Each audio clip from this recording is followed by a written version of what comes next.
Hello दोस्तों, स्वागत है आप सभी का आपके अपने यूट्यूब चैनल मैं भी आईएएस पर। दोस्तों, आज हम बात करने वाले हैं यूजीसी नेट में पूछे गए प्रीवियस ईयर क्वेश्चनों के बारे में। ये किस सब्जेक्ट के हैं? ये पॉलिटिकल साइंस के प्रीवियस ईयर क्वेश्चन हैं। तो आज हम इन क्वेश्चनों को देखने वाले हैं। पीवाईक्यू हमें क्यों करना चाहिए, प्रश्न ये उठता है। तो पीवाईक्यू करने से क्या होता है, हमको एग्जाम का पैटर्न पता चलता है कि एग्जैक्ट किस प्रकार के क्वेश्चन एग्जाम में पूछे जा रहे हैं और किस तरीके से हमें अपनी तैयारी आगे बढ़ानी चाहिए। क्योंकि जब हमको पता ही नहीं होता है कि परीक्षा में किस प्रकार से प्रश्न पूछे जाएंगे तो हम अपनी तैयारी सही दिशा में नहीं कर पाते हैं।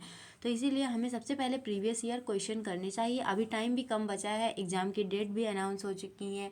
11 तारीख को पॉलिटिकल साइंस का एग्ज़ाम होगा। तो इसीलिए अब ज़्यादा से ज़्यादा हमें किस चीज़ पे फोकस करना चाहिए, हमें एमसीक्यू लगाने चाहिए, प्रीवियस ईयर क्वेश्चंस देखने चाहिए और क्या करना चाहिए, जो हम कॉन्सेप्ट पढ़ चुके हैं उन्हीं को रिवाइज करना चाहिए। क्योंकि अभी न्यू कॉन्सेप्ट पढ़ने का टाइम नहीं बचा है और कुछ नया पढ़ने का भी टाइम नहीं बचा हुआ है। तो इसीलिए आज हम प्रीवियस ईयर क्वेश्चंस को देखने वाले हैं। तो हमारा पहला जो क्वेश्चन है वो क्या है, निम्नलिखित में से कौन सा जोड़ा सही सुमेलित नहीं है।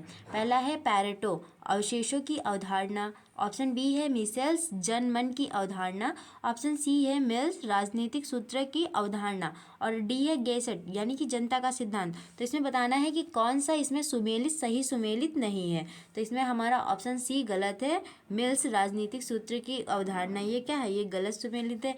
पैरेटो ने अवशेषों की अवधारणा दी थी, मिल्स ने जनमन की अवधारणा दी थी, ये भी ऑप्शन सही है। ऑप्शन डी गैसेट जनता का सिद्धांत इन्होंने दिया था। तो ये सारे ऑप्शन सही है। अगला क्वेश्चन है, नागरिक संस्कृति की अवधारणा किसके संरक्षण में विकसित हुई। पहला है मैक्सिको, भारत, पाकिस्तान, अमेरिका और यूके। ऑप्शन बी है यूएसए, यूके, मैक्सिको, जर्मनी और इटली। ऑप्शन सी है यूएसए, यूके, ऑस्ट्रेलिया, पाकिस्तान और भारत। ऑप्शन डी है ऑस्ट्रेलिया, कनाडा, अमेरिका, ब्रिटेन और फ्रांस। तो इसमें बताना है आपको कौन सा हमारा ऑप्शन सही है। तो हमारा ऑप्शन बी सही है, नागरिक संस्कृति की अवधारणा यूएसए, यूके, मैक्सिको, जर्मनी और इटली के सर्वेक्षण में विकसित हुई है। और अगला क्वेश्चन हमारा है असमान विनिमय का सूत्र। तो आपको बताना है कि असमान विनिमय का सूत्र किसने दिया था।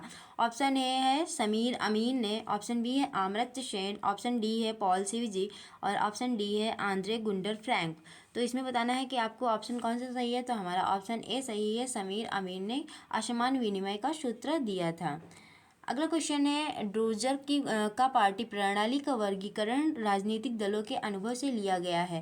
पहला ऑप्शन है पश्चिमी यूरोप, सेकंड ऑप्शन है दुनिया के सभी लोकतंत्रों से, या फिर ऑप्शन सी विकासशील दुनिया में पार्टी प्रणाली से, या फिर ऑप्शन डी साम्यवादी दुनिया में राजनीतिक दल प्रणाली। तो आपको बताना है कि जो ड्रूगवर था उसका जो पार्टी प्रणाली पार्टी प्रणाली का वर्गीकरण राजनीतिक दलों के अनुभव से लिया गया था, ये पश्चिमी यूरोप से लिया गया था। अगला क्वेश्चन है अमेरिका के राष्ट्रपति के बारे में निम्नलिखित में से कौन सा कथन सही नहीं है।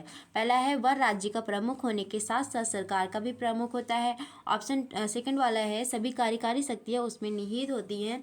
और थर्ड ऑप्शन है वह अपने मंत्रिमंडल की सलाह से बंधा हुआ है। ऑप्शन फोर है उसके पास विधायिका को भंग करने की शक्ति है। तो इसमें बताना है कि कौन कौन सा ऑप्शन सही है। तो वह राज्य का प्रमुख होने के साथ साथ सरकार का भी प्रमुख होता है, ये ऑप्शन सही है। सभी कार्यकारी शक्तियां उसमें निहित होती हैं, ये ऑप्शन भी क्या है, ये भी सही है। वह अपने मंत्रिमंडल की सलाह से बंधा होता है, तो ये ऑप्शन गलत है। उसके पास विधायिका को भंग करने की शक्ति है, तो ये ऑप्शन भी क्या है, गलत है। तो हमारा ऑप्शन डी सही हो जाएगा, पहला और दूसरा सही होगा। अगला क्वेश्चन है निम्नलिखित में से कौन सी एफएम मार्क्स की संरचना नौकरशाही की विशेषता नहीं है। पहला है सार्वजनिक हित का संरक्षक, ऑप्शन बी है सक्षम, ऑप्शन सी है सत्तावादी और ऑप्शन डी है भ्रष्ट। तो इसमें बताना है कि कौन सा हमारा ऑप्शन सही है। तो हमारा ऑप्शन डी सही है, भ्रष्ट। तो एफएम मार्क्स की संरक्षक नौकरशाही की विशेषता भ्रष्ट नहीं है, और सार्वजनिक हित संरक्षक सक्षम और सत्तावादी ये सारी क्या है, उनकी विशेषताएं हैं। अगला क्वेश्चन है भारत में पिछड़े वर्गों के बीच क्रीमी लेयर की पहचान करने के लिए भारत सरकार द्वारा निम्नलिखित में से कौन सी समिति नियुक्त की गई थी। तो इसमें चार ऑप्शन दिए गए हैं। पहला है न्यायमूर्ति आर.एन. मिश्रा समिति, ऑप्शन बी है न्यायमूर्ति आर.एन. माधोलकर समिति, ऑप्शन सी है न्यायमूर्ति रामनंदन समिति और ऑप्शन डी है न्यायमूर्ति राजेंद्र सच्चर समिति। तो इसमें बताना है कि कौन सा ऑप्शन सही है। तो हमारा ऑप्शन सी सही है, न्यायमूर्ति रामनंदन समिति। अगला क्वेश्चन है हमारा, किसने भारतीय राजनीति को कमी की राजनीति कहा था? तो पहला है मैरन वीनर ने, ऑप्शन बी है पॉल आर ब्रास ने, और ऑप्शन सी है अतुल कोहली ने, ऑप्शन डी है मॉरिस जोनस ने। तो इसमें से हमारा ऑप्शन ए सही है, मैरन वीनर ने भारतीय राजनीति को कमी की राजनीति कहा था।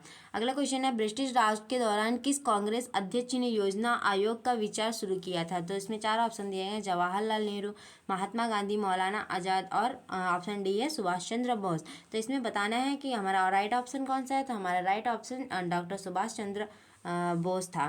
तो ब्रिटिश राज के दौरान इन्होंने क्या किया था, कांग्रेस के अध्यक्ष ने योजना आयोग का विचार शुरू किया था।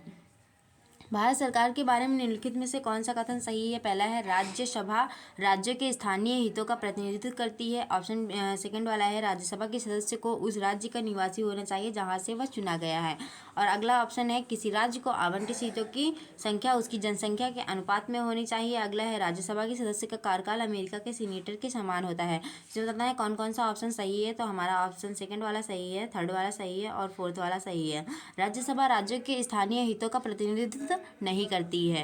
राज्यसभा के सदस्यों को उस राज्य का निवासी होना चाहिए जहां से वह चुना गया है, ये सही है। किसी राज्य को आवंटित सीटों की संख्या उनकी जनसंख्या के अनुपात में होनी चाहिए, ये भी सही है। राज्यसभा के सदस्य का कार्यकाल अमेरिका के जो सीनेटर होता है उसके समान होता है, तो ये ऑप्शन भी क्या है, क्या सही है।